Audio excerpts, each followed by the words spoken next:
Husband അവിടെ ഹോസ്പിറ്റലിൽ ICU അടക്കം സീരിയസ് ആയിട്ട്. അപ്പോൾ ഒന്ന് കാണാൻ വേണ്ടി ഇന്ന് രാവിലെ ടിക്കറ്റ് എടുത്തു. ഇപ്പോൾ ഇവിടെ വന്നപ്പോൾ ഇവർ പറയുന്ന ഫ്ലൈറ്റ് ക്യാൻസൽ ആയെന്ന്.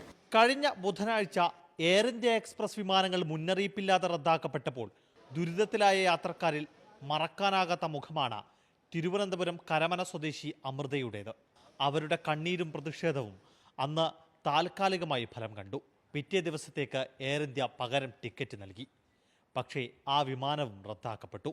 യാത്ര പൂർണ്ണമായും ഉപേക്ഷിക്കേണ്ടി വന്നു. ഒടുവിൽ ഭയപ്പെട്ട ആ വാർത്ത അമൃതയെ തേടി ഇന്നലെ എത്തി.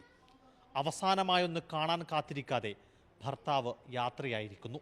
വല്ലാത്തൊരു കഷ്ടം. മോക്ക് ഒന്ന് കാണാൻ പോലെ ഒരു അവസരം പോലും നിങ്ങൾ വേറെ ഒരു കാല് വീണ് എല്ലാവർക്കും അറിയാം. ഞങ്ങൾ കാല് വീണ് ചോദിച്ചു അടുത്ത ഒരു ഫ്ലൈറ്റിൽ എങ്ങനെയെങ്കിലും ഞങ്ങൾ ഒന്ന് കാണാൻ വേണ്ടിയിട്ടെങ്കിലും ഞങ്ങളൊന്ന് പറഞ്ഞു വിടണമെന്ന് പറഞ്ഞ് നമ്മൾ അവിടെ സദ്യകരി ഇരിക്കുന്നവർ ഇരുന്നിട്ട് പോലും നമുക്ക് പോളൊരു വഴി കണ്ടിട്ടില്ല.